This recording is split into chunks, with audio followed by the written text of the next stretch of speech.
Cher ami, bonjour. Investir est risqué quand on n'a pas la formation. Investir est très risqué lorsqu'on ne sait pas ce qu'on fait, quand on n'a pas l'éducation financière. Voilà pourquoi je ne cesse de le dire. Tout ce que vous voulez entreprendre, quel que soit le domaine, pas seulement dans le domaine de l'investissement, mais quelle que soit l'activité que vous voulez commencer, la première des choses, le préalable, c'est d'abord la formation, la connaissance, l'éducation. Il faut savoir ce que vous allez faire. Donc, il faut avoir la connaissance dans ce domaine. Sans cette connaissance, c'est un échec que vous allez entamer comme ça. Oui, vous allez échouer parce que vous ne savez pas ce que vous êtes en train de faire. C'est cela. Donc, investir est risqué pour ceux qui n'ont pas l'éducation financière. Pour mieux comprendre ce que je suis en train de dire, on va aller écouter ensemble Brice Quadio, qui est le fondateur de l'école de la bourse, fondateur de l'école de la bourse, Brice Quadio. Donc, pour cela, vous allez écouter Brice Quadio et mieux comprendre ce que je viens de dire. Allons-y maintenant.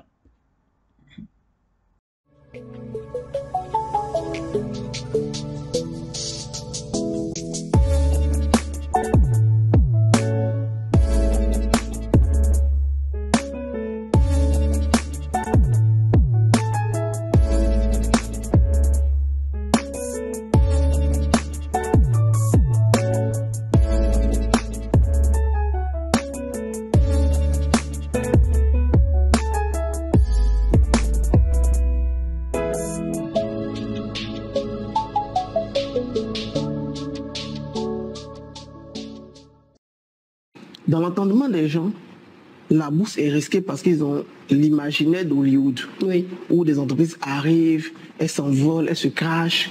Bon, déjà, quelle entreprise s'envole et se crache, il faut bien comprendre ça. C'est ça. Donc, si tu as une start-up qui, effectivement, dans son plan de développement, arrivé à l'étape où elle a besoin de fonds pour se développer, passe par la bourse, prend ces fonds-là, exécute, mais il n'y a pas de rapport au marché et tout ça. Oui, forcément, ça ne va pas marcher. Exactement. Mais nous, ce n'est pas ce type d'entreprise qu'on a à la BFM. C'est des entreprises solides. Les pères fondateurs de la Côte d'Ivoire, des autres pays, ont eu, j'ai envie de dire, le courage politique, au moment des privatisations, de demander et d'obtenir qu'une partie des grandes entreprises qu'ils devaient privatiser, une partie reste pour le compte de la population.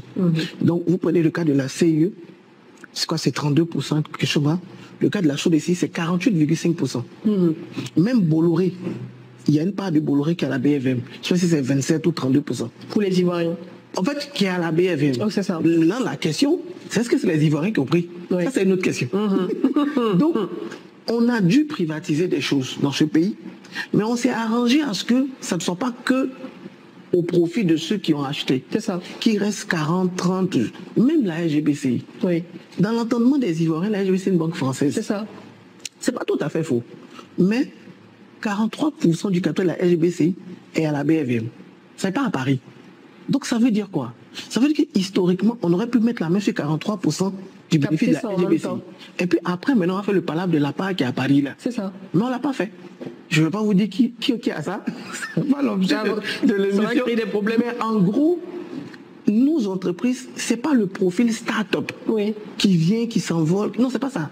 C'est le numéro 1 de la banque, le numéro 1 de la banque. Les 8 banques qu'on a là, 6 banques ivoiriennes, là, elles sont dans le top 8. Oui. Comme vous avez dit, les 2 concessionnaires auto qu'on a à la BFM font 60% du marché. Wow. Les 2 distributeurs de carburant qu'on a font 60% du marché. Oui. Je ne vous parle pas de l'emprise de Bolloré sur notre port.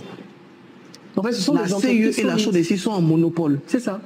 Je dis, on n'est pas face, excusez-moi, à des candidats à la faillite. C'est ça. On est face à des entreprises qu'on sait gagner de l'argent, qu'on sait rapatrier cet argent dans les pays de la métropole, mais qui nous ont, par la force du courage politique de nos pères fondateurs, qui nous ont conservé une part, 43% pour SGBCI, 48% pour SODECI. Il nous faut prendre cette part-là. Et puis après, maintenant, on va faire le palabre du reste. Il faut se l'approprier. Voilà, c'est une part qui a été mise en bourse pour le grand public depuis 1998.